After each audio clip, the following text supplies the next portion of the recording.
Welcome everybody, and thank you for joining our webinar about VARTA's Central and Voluntary Register and donor linking. I'm Anna McLeod and I'm the CEO of the Victorian Assisted Reproductive Treatment Authority, but more easily referred to as VARTA. I'm also joined by Claire McColl, VARTA's Manager of Information and Donor Registry Services, and I'll introduce you to her in a moment. But before we get started, I'd like to acknowledge the traditional custodians of the various lands on which we gather today, and I do pay my respects to their elders, past, present, and emerging. Now, some of you have already submitted questions, and we will try and address these during the session today and at the end of the presentation. However, if you have any additional questions, you can type them into the Q&A function at any time, and we will endeavour to respond to them at the end of the session. I would, of course, it is with great pleasure, I would now like to introduce you to Claire McColl. Now, Claire originally joined us and our regulatory team around 2 years ago, but she's now working in the dual role of Information Manager and also the Donor Registry Services Manager, so hence her very long title. Now, Claire does have an extensive background in both regulation and information management in the public sector, and she's previously worked at Victoria Police, the Australian Building and Construction Commission, the Victorian Racing and Integrity Commission, and the United Nations. And that's just to name a few, but we're now going to go over to you, Claire. Thank you. Thank you, Anna, and welcome everyone to VARTA's first webinar for 2022. The topic of this presentation is on VARTA's Central and Voluntary Registers and donor linking. I'd like to thank, firstly, all of the Victorian ART clinics who expressed interest in learning more about VARTA's role in this area, and also those fertility specialists and clinicians who've taken the time out today to join us from your busy roles.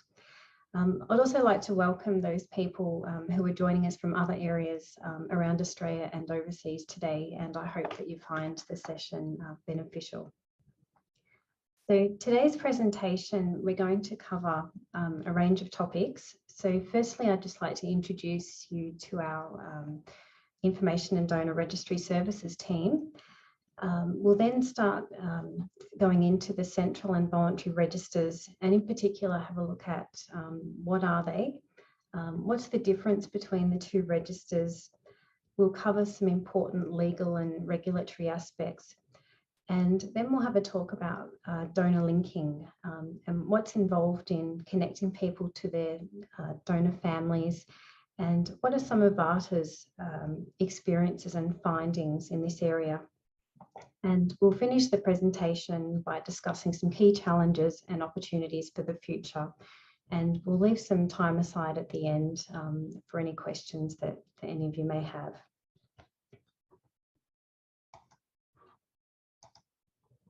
So firstly, I'd like to introduce you to VARTA's Information and Donor Registry Services team. So I'm Claire McColl, the manager of the team.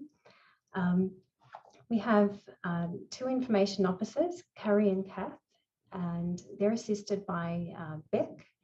And we have 4 counsellors, Andrea, Lillian, Amelia, and Emily.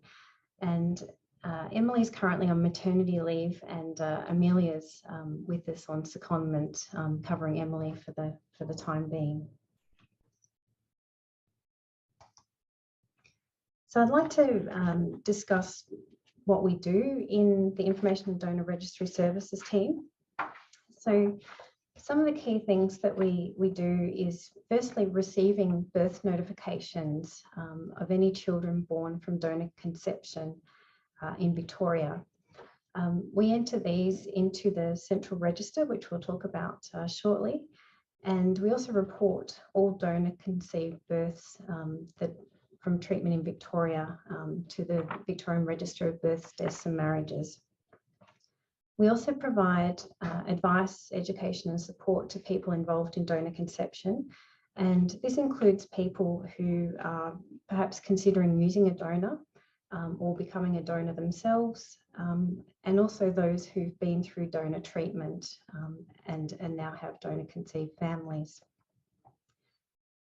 We also receive and process applications from individuals for information from the Central and Voluntary Registers. We provide counselling to people who apply for identifying information from the registers, and this counselling covers information about their legal rights and responsibilities, but also the rights and responsibilities of those people that they're seeking information about. We also outreach and provide support to subjects of Central Register applications. And finally, we connect donor families through donor linking. So I'm now going to provide some information about the Central Register.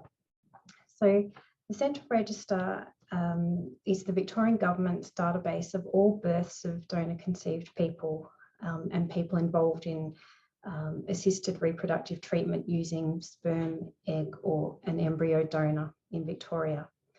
The register was first established in 1988, and today it holds the records of more than 32,000 people who were involved in donor conception in Victoria since the 1970s. Some of our earliest records include people who were involved in the very early days of donor treatment in Victoria at places such as Prince Henry's Institute of Medical Research, the Queen Victoria Hospital, and also the Royal Women's Hospital. These days, those who are recorded on the register come to us from birth notifications that doctors and the registered ART providers inform us about. Since the register came into effect in 1988, it's been managed by 4 different organisations or agencies in Victoria. So up until 1998, it was run by the Victorian Health Commission. Then from 1998 to 2010, it was run by the Infertility Treatment Authority. It was then taken over by the Victorian Register of Births, Deaths and Marriages up until 2017. And since March 2017, VARTA have been the custodians of the Central Register. And it's a task that we take very, very seriously and with great responsibility for future generations of donor-conceived people and their families.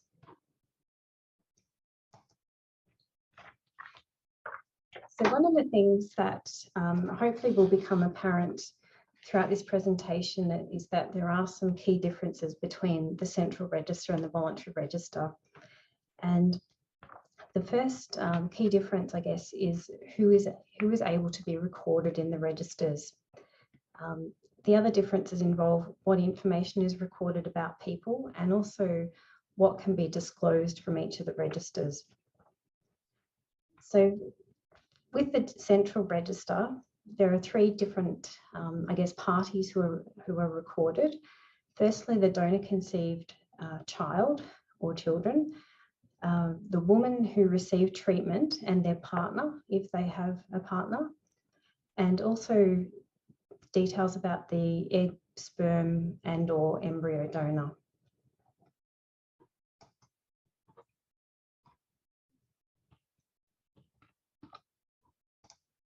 Sorry, I've hit a button. Yeah.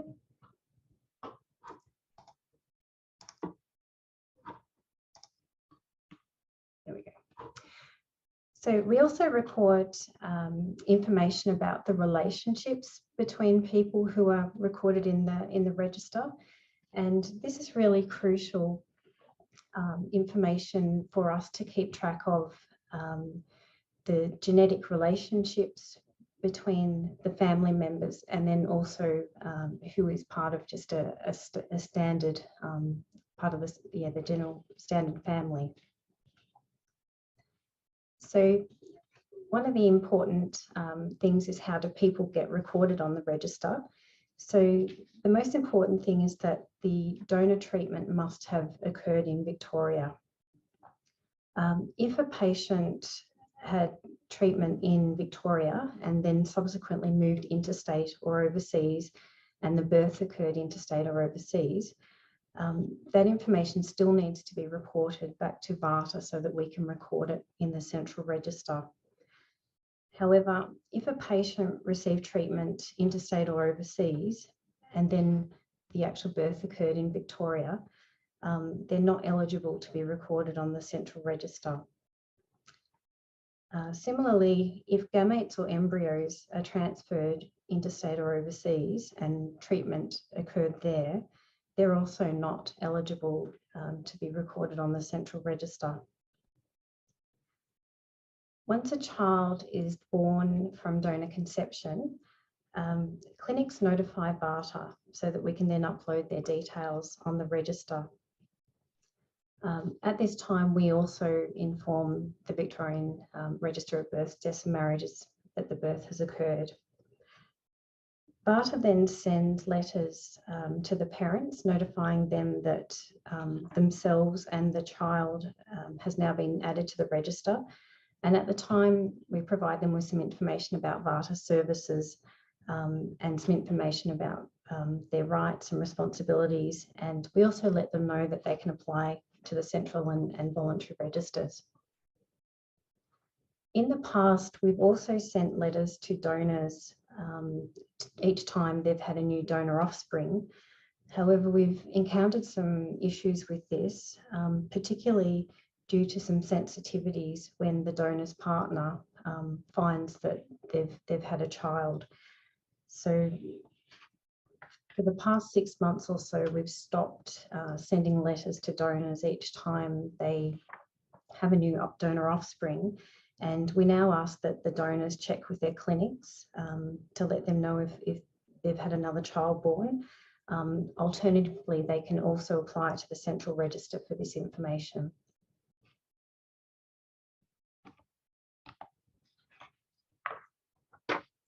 So what information is recorded about donor conceived people, parents and donors on the Central Register? The ART legislation specifies exactly what information has to be recorded for each person. And this includes the person's names, dates of birth, their contact details. So for example, their addresses, postal addresses, email addresses, details of their treatment and where the child was born. We also record information about the person's gender. In the case of donors, we also record information about their physical features, their professional and family background, any interests and hobbies, as well as any medical conditions or genetic abnormalities that they may have. And all of this information is obtained either through the birth notifications and also particularly for the donors, it comes to us from some of the consent forms that the donors complete at the clinics when they consent to donor treatment. The information highlighted here is what is considered to be identifying information,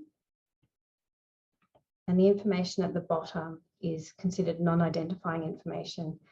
And this breakdown of information determines what we can release to people depending on what they apply when they apply to the Central Register.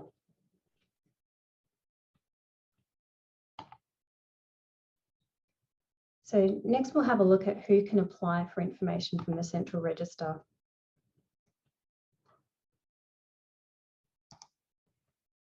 So there are 4 different parties who can apply for information. So we have donors, parents, donor conceived people, and also the descendants of donor conceived people.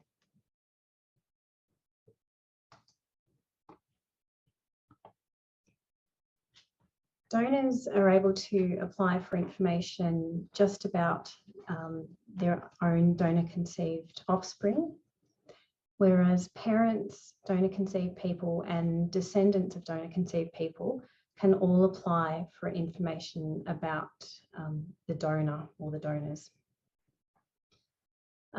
Parents and donor conceived people can also apply for information about donor siblings.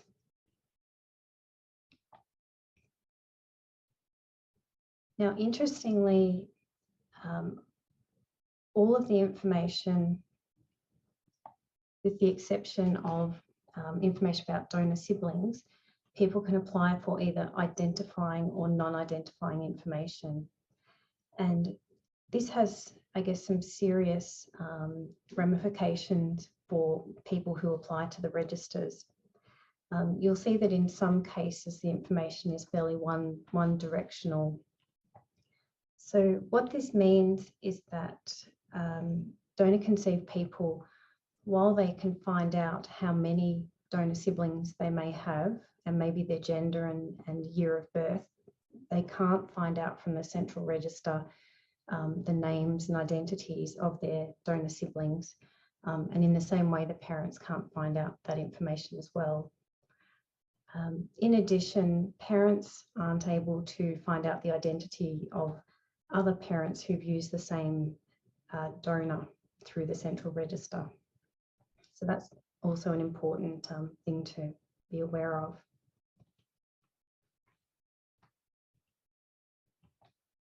So next, we're going to have a look at what's involved in processing an application to the central register.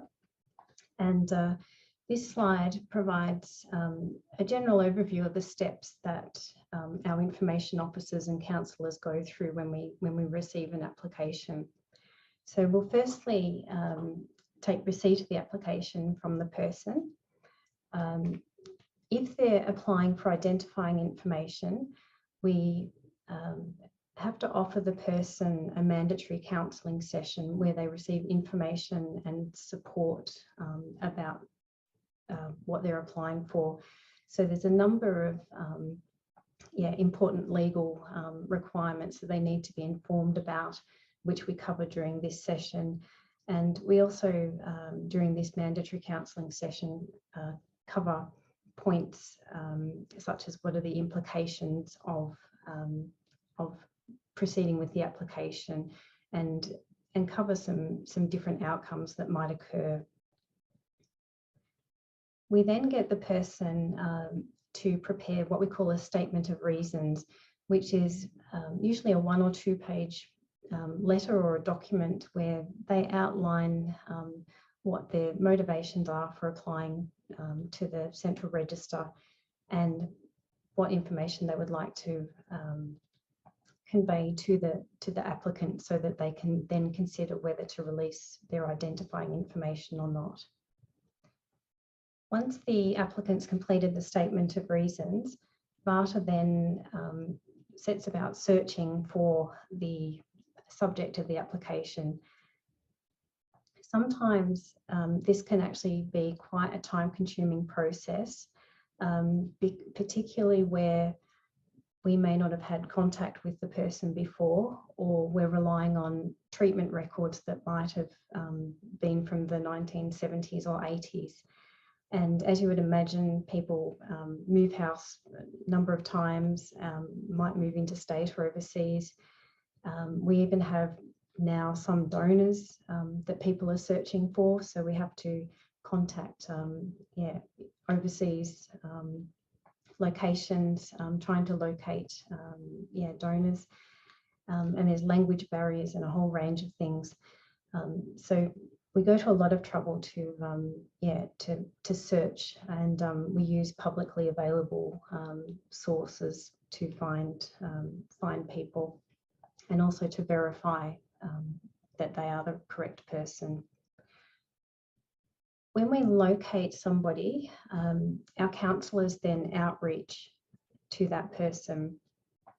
Now, if the application is from a donor and they're searching for their donor offspring, and maybe some of them might be under the age of 18, in that case, we will outreach to the parents and seek consent from the parents or the guardians to provide consent for the release of the identifying information about the child.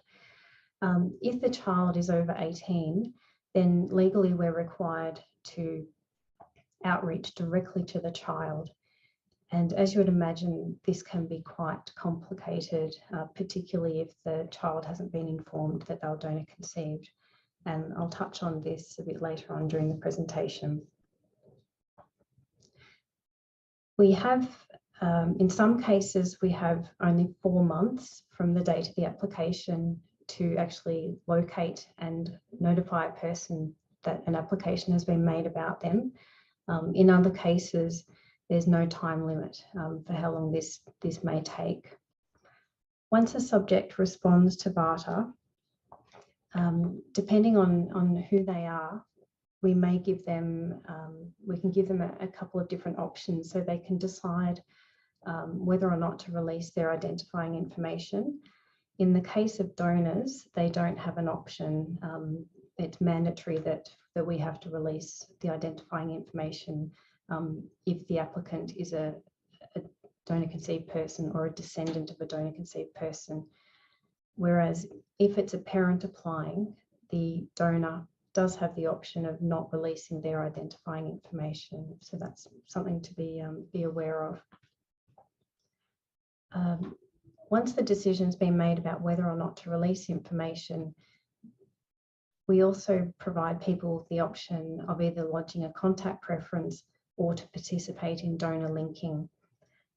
Contact preferences are a very formal and legally binding process, and they essentially allow a person, such as a donor conceived person, to specify that they do not want contact with their donor, and the donor then has to sign an undertaking that they will comply with the contact preference. And if there is a breach of the contact preference, VARTA can impose fines of almost $10,000 for if somebody doesn't comply with that contact preference. Other options in a contact preference might include that the person does want contact, but only through a certain method, such as through an email address or an exchange through a VARTA counsellor. And the final step in the process is the disclosure of information. So we'll have a look at what that looks like.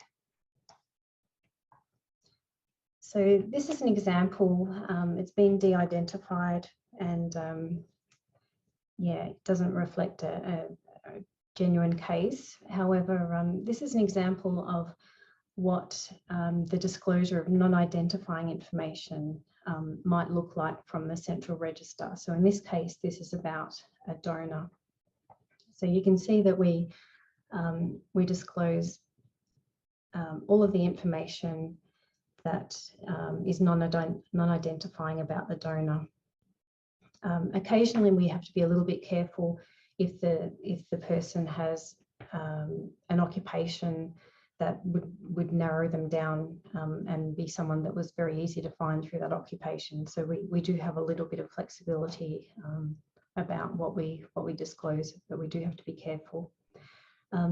With the disclosure of non-identifying information, we can do this without actually seeking the consent of the person who the application is about. This next one is an example of one of our information releases where someone has requested identifying information, and you can see there that they get their name, donor code, date of birth, contact details. If they've lodged a contact preference, we don't, and they've indicated no contact, then we won't provide any of the contact details for that person. And finally, if a donor asks for non-identifying information about their donor offspring, or parents and donor conceived people seek non-identifying information about their donor siblings, this is the type of letter that they will receive, indicating how many women were treated and then how many either donor siblings or offspring were born to that woman. And you can see it's just fairly general information. But occasionally we do find, unfortunately, that maybe one of the donor siblings or offspring is deceased, so we will actually notify them through that letter.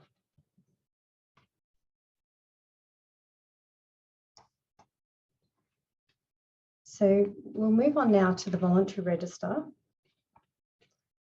And I guess I've just got a couple of points to cover here. So while the Central Register is mandatory and includes all of the people involved in donor treatment in Victoria since the 1970s, the voluntary register is voluntary and is an option for people and families involved in donor treatment to share information in a less formal way and connect with each other.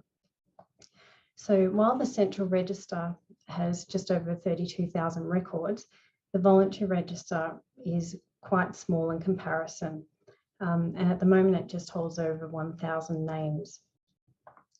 The voluntary register was established at a time when the treatment records of pre-88 donors and donor families weren't actually allowed to be entered on the Central Register.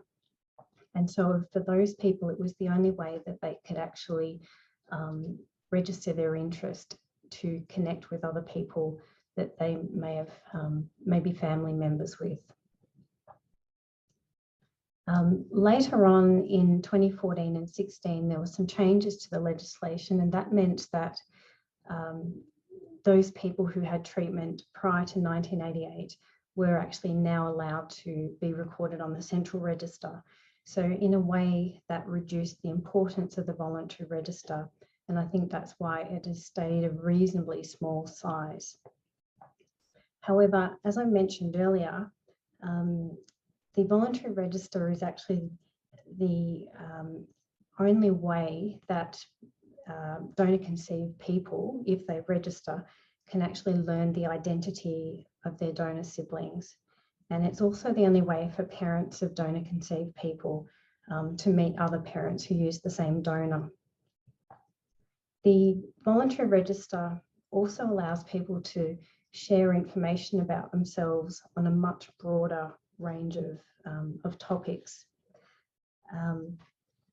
So let's take a look at who is recorded on the register.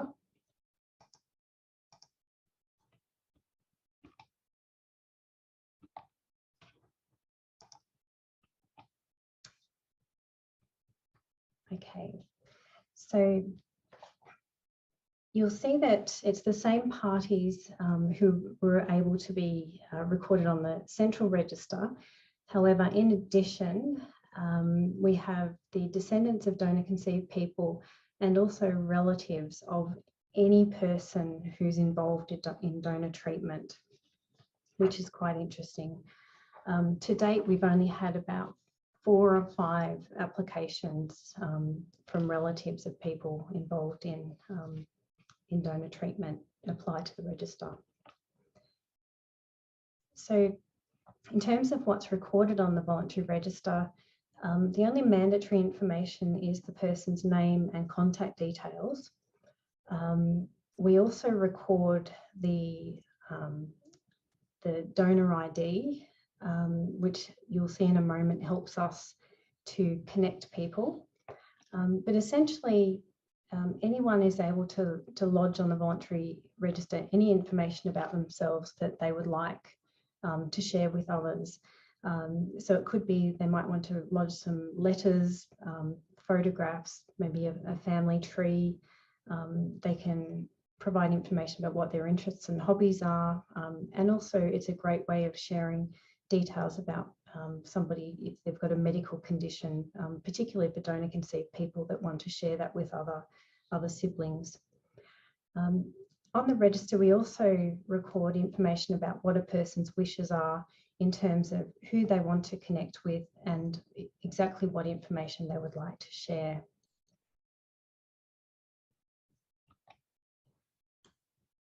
So in terms of what's involved in processing a voluntary register application, what we look at in particular is the donor code that each person has in common.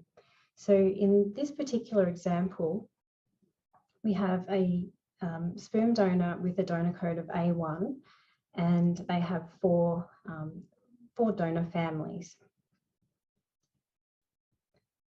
Now, any party from those families, including the donor and any of their relatives, can apply to the voluntary register. So the very first time somebody applies to the voluntary register, essentially they will have a no match because there's nobody else on the register with the same donor code as them or that was involved in the treatment. When another person applies, we then have a match. And at this point, VARTA will contact both parties. And if they want to share identifying information with each other, we also have to provide them with a counselling session, again, to inform them of the implications of what's involved in sharing information with each other and any legal rights and responsibilities. If another person applies to the register, again, it's another match. And as you would imagine, as more and more people match, that means more and more letters and contacts from VARTA.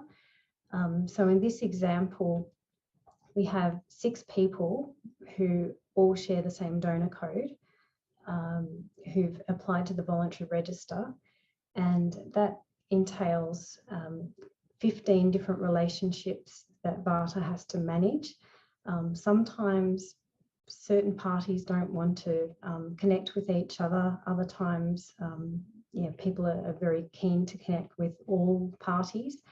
And so it's quite a lot to manage. And I think late last year we had, I think, an 8th person or 8th or 9th person applied to the register. And as you can imagine, the work involved in processing these applications becomes quite exponential after a while. I'd now like to talk about donor linking. So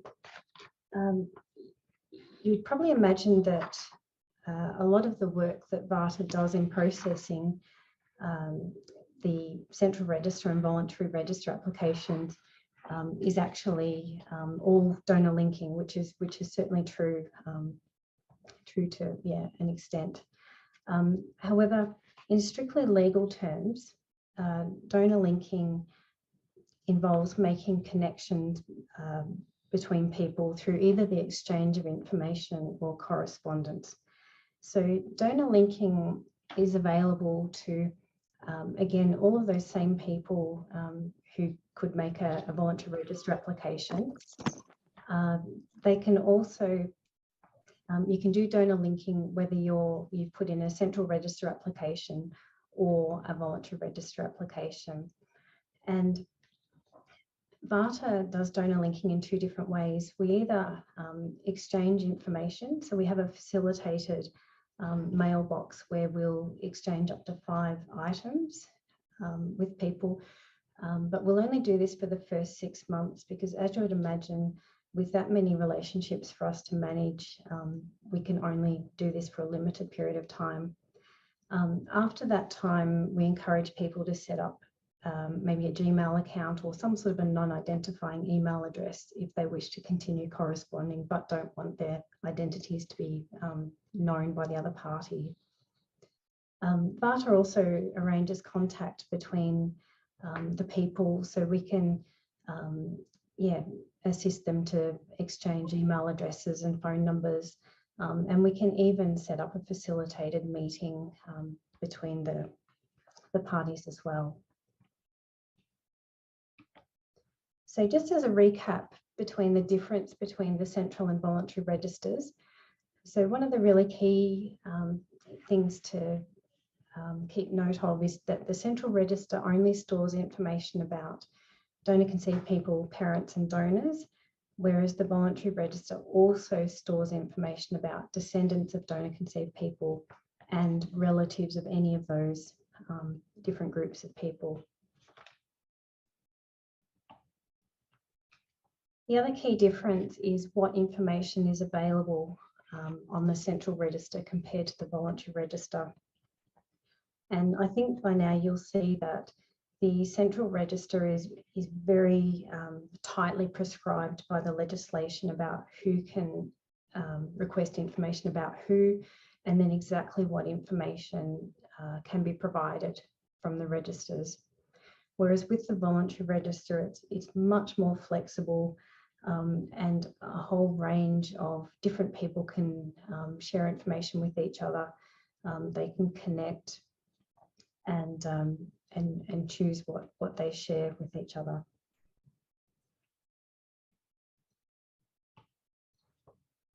There's also some other important differences which I'll let you have a read through. But note in particular that the central register attracts a fee for each application, whereas the voluntary register is free of charge.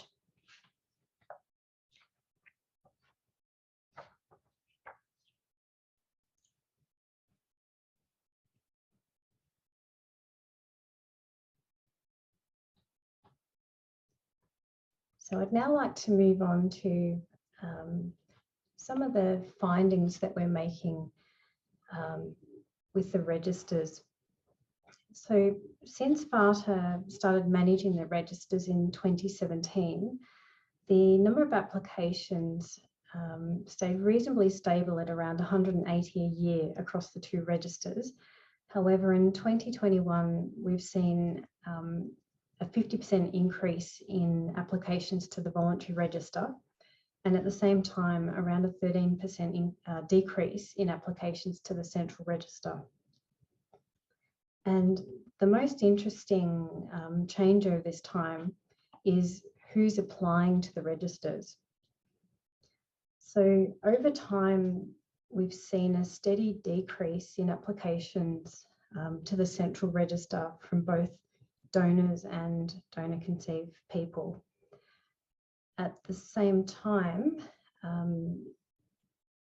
we've had a sharp increase in parents making applications, particularly to the voluntary register, to the point now where in 2021, parents accounted for more than half of the applications to the central and voluntary registers. VARTA has observed that many of the parents who are applying to the registers have very young children, and quite a few are single parents. Anecdotally, we think that there's a number of reasons for this change. The voluntary register applications are less formal and don't require the same level of consents and legal undertakings as the central register. Parents are wanting to get to know other parents who use the same donor. Donor-conceived people are wanting the opportunity to learn the identities and connect with their donor siblings. And as I mentioned previously, this option isn't available with the central register. And also we're finding that donors want to connect with donor-conceived children who know that they're donor-conceived and are open to connecting with them and their donor families. The timing of this change also coincides with COVID-19, so that may also be a factor in more people wanting to connect via the voluntary register. We haven't necessarily heard that the having to pay a fee for the central register is a particular deterrent to applying.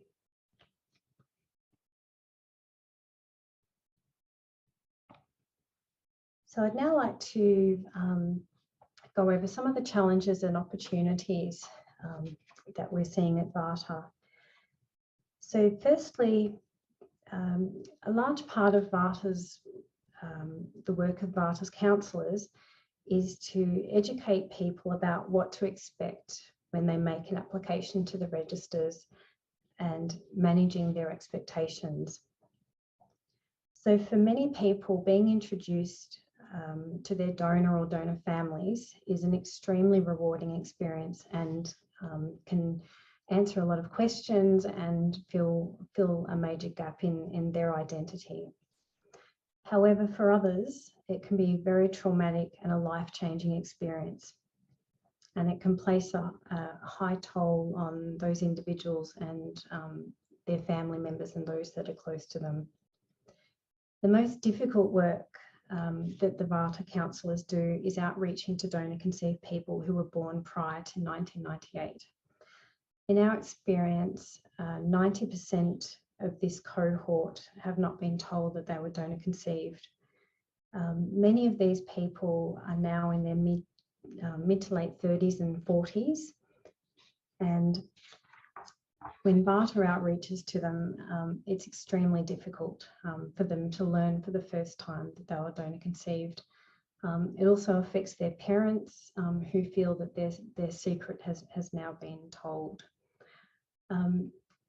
An application from a donor-conceived person born during this period can also be quite traumatic for the donors as well, who were, at the time they donated, were guaranteed anonymity.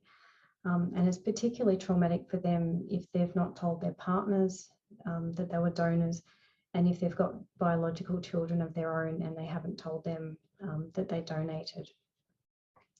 So VARTA provides short-term counselling and support to these individuals and their families while we're processing their applications.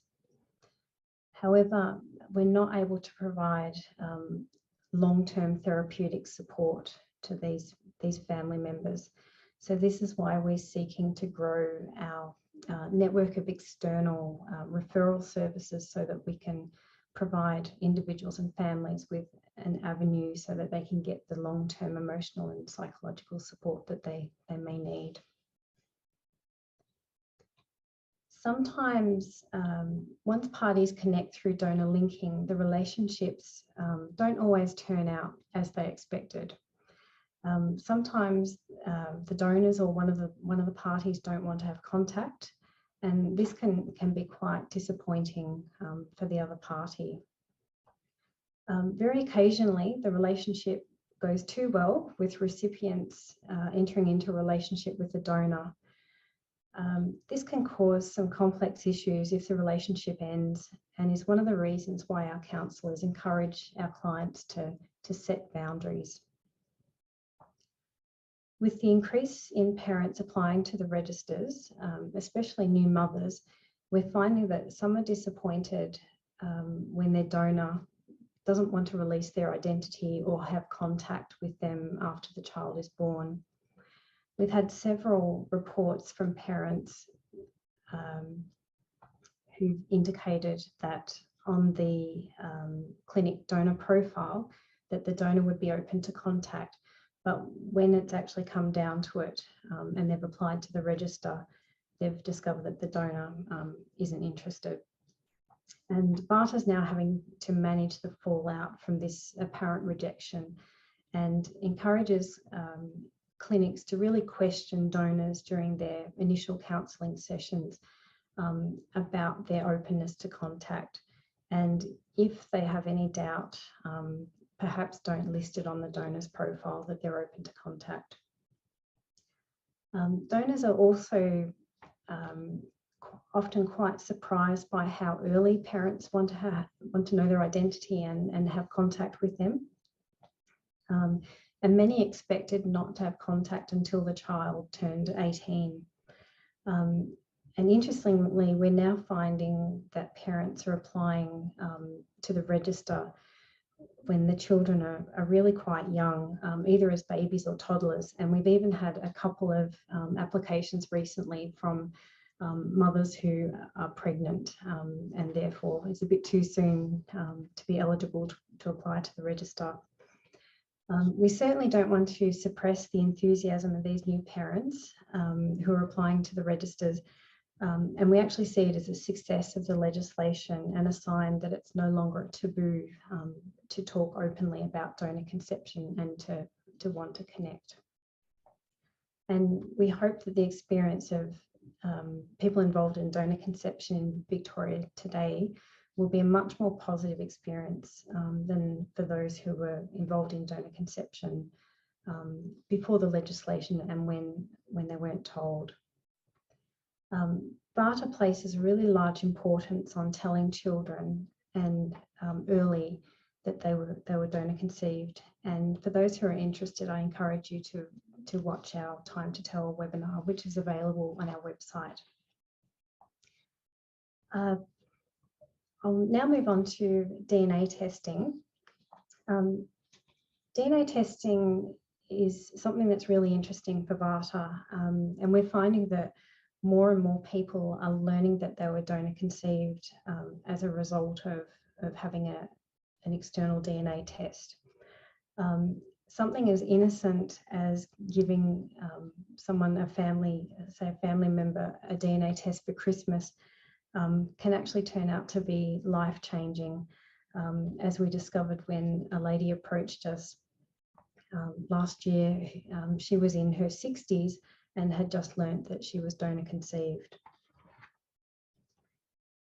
DNA testing makes it almost impossible to hide from your genetic heritage, and it's more and more likely that the information will eventually come out. And it highlights to VARTA the importance of being open and telling children and adults that they were donor conceived, no matter what age they are. Despite the trauma, those that have been through the experience still report that they would have preferred to know that they were donor conceived than not at all. And they want the opportunity to meet with their donor before it's too late, which is a very real possibility because some of the donors are now aged in their 80s. And in particular, the donor conceived people want the opportunity to connect with their donor siblings. And VARTA has a range of resources and support available to help parents go through this process of telling either children or adults that they were donor conceived. In terms of unregulated donor activity, I just want to touch on this briefly, but it's something that VARTA is becoming increasingly concerned about with the number of consumers and donors who are taking up informal donations. While it may be less expensive than using a registered ART clinic, there's a range of health and legal risks that people open themselves up to if they go down this path.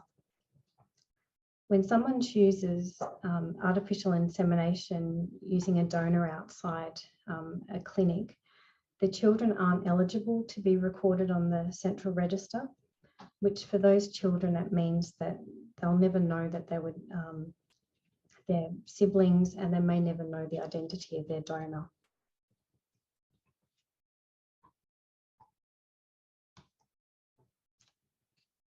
In the next couple of months, there's also some changes coming to our legislation, which I'll just touch on very quickly in terms of notices of separation.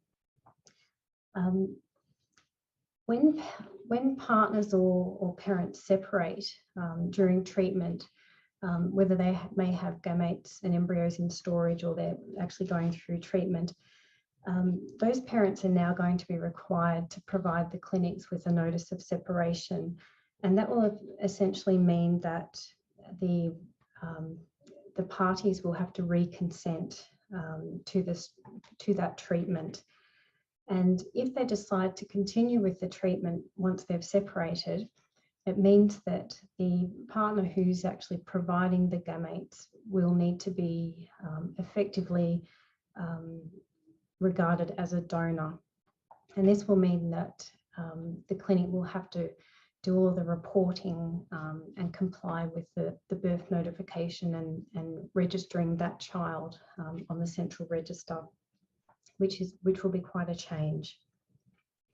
And one implication may be that we do have a couple of clinics in Victoria who don't do donor treatment, and they may find that if they have couples who separate during treatment who still want to proceed, they may find themselves that they're in a situation where they're having to enter into the realm of donor treatment. And finally, I just want to mention a couple of things with the voluntary register. So we've seen a bit of a shift in how the register's been used over the years, and particularly from a place where people involved in early treatment could connect. We're now seeing it more with parents and donor siblings connecting. VARTA wants to find ways to potentially manage the growth of the register, and we'll be seeking technical and technological solutions to try to find ways that we can make that register sustainable. We can see that there's a lot of benefits in the register, particularly for donor-conceived people being able to connect with their siblings, and also potentially donors who may not want to cause any trauma for their donor-conceived offspring to be registered on the voluntary register and wait for their offspring to apply and be able to meet them at a point where they know they're donor-conceived and willing to have that contact. At the same time, the voluntary register is still also a good place for people such as parents to meet other parents, and for those few people who don't have formal treatment records that are recorded on the central register. Over the next 6 months, VARTA is going to be updating its IT systems that host the central and voluntary registers, and we would like in particular to thank the Victorian Department of Health who provided the support and funding to enable us to do that. So thank you. And we'll now see if anybody has any questions. Yes, great. Thank you. That's fantastic, Claire. Thank you for such an informative and interesting presentation. I'd always, it is such a complex area, and you know, since I started working here, it's just amazing, you know, how important it is that we get it right, the information right, and it's an enormous and important responsibility, which we feel a real privilege that we can look after and be the custodians of the database to collect this and to do the donor linking work, which is so important. So I do have a number of questions, and so Claire, you don't have to read. I can read them out to you, but I think some of them are just information that you've given, and it just needs a little bit of further clarification. So the first is, when you outreach, do you do it by letter or phone, or is there another methodology that you use when you do an outreach? Yeah, so our preferred method is to do it by letter, and we do it by registered post.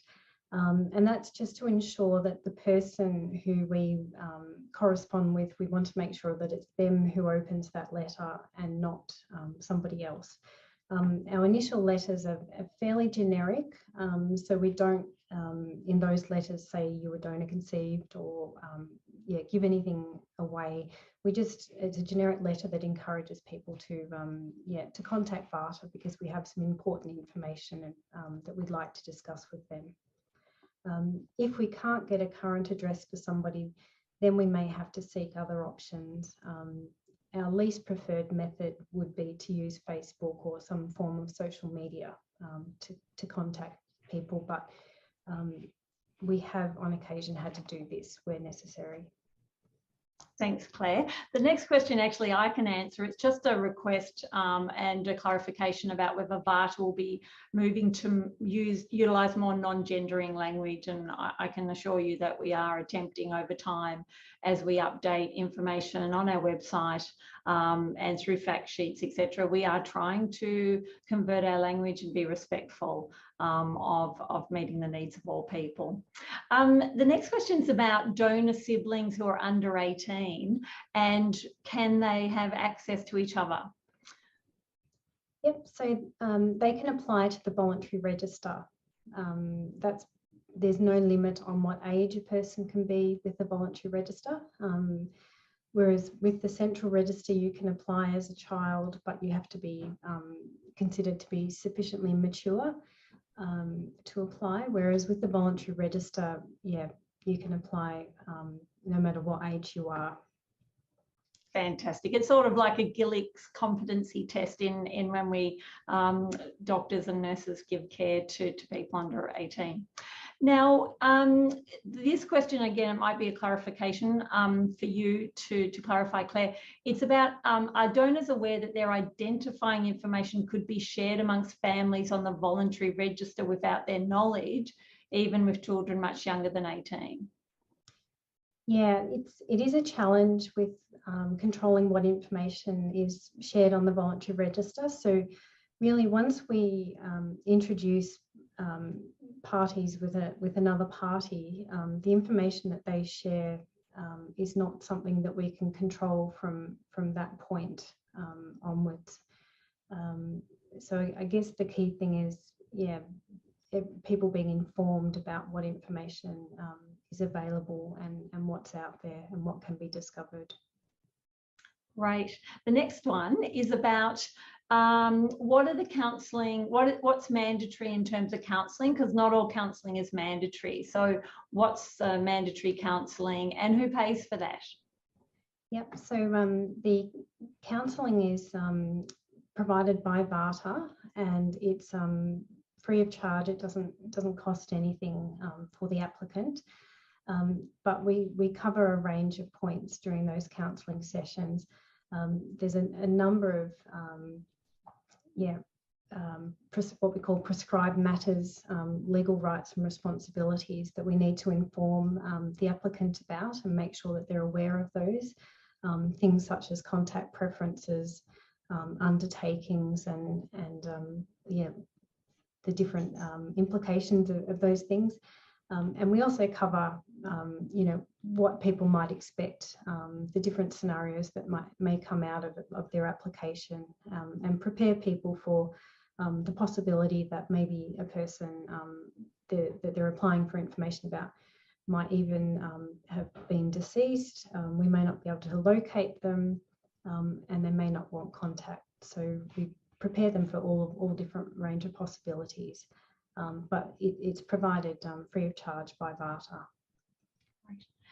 Claire, the next questions, and there's actually two questions around international donors. One, and so I thought maybe we could deal with them together as we're becoming short of time. One is, as international donors become more prevalent, once they're approved for usage in Victoria, will they be on the registry? Yes. Yes, and the next part was then, if we're looking for someone internationally, how do we go about doing this and verifying their identity? Yeah, so I guess the best, when we're trying to locate international donors, we treat it in the same way that we do with anybody in Australia. So we usually start with the information about the donor that the clinic's provided to us. And so we'll try to contact them at their last known point of contact. If we can't find them there, we'll contact the overseas company that manages the donors, and we'll see if there's any up-to-date details there. And if we still can't locate them at that point, we'll then start doing some of our open source searches and try to locate them that way. Fantastic. I've still got a couple more, and we've only got about 1 minute to go, so I'm not going to be able to ask all of them. I will ask about a question. I think this is very important, in that if a clinic submits a 20-week pregnancy recipient donor report, is that what goes on the central registry, or is that just for donor tracking, i.e. the family limit? Could you explain that, Claire? Because I think that's really important to us. Yeah, so with the 20-week notifications, we start putting those entries on the central register, but we mark them, I guess, as a pending application. And we do at that point start looking at those donors and the family limits, and trying to see, just monitor whether how close that donor is getting to the 10 family limit. So right. Excellent. I think we might have to wrap that up. I think one question which we do get asked a lot, so one absolute last question is, does VARTA automatically contact the donor conceived person at 18 years of age? No, we don't. No. So only if they reach out. Yes. That's right. Great, thank you. I know there were some more questions. I'm so sorry we didn't get to answer them, but it's been a really popular topic. This will be available on our website, so just give us, it might be a couple of days or up to a week, I'm not sure, but I'm so grateful today to Claire for answering and giving us all your time and expertise, and also for those behind the scenes managing all that IT connection. So Renee and Beck, thank you. I just think that the team, you know, at VARTA, we just think this is such an important area, and we wanted to share this information with you. So we are going to send out a feedback form after this, so it will pop up in your browser or on whatever platform you're on, and it will ask for feedback. We're so grateful if you could take the time to do that, because it's really important for us. We want to share information, we want to share our insights, and we want to hear from you and your point of view. So thank you very much, and please fill that in, and also tell us about what future topics you might like from us.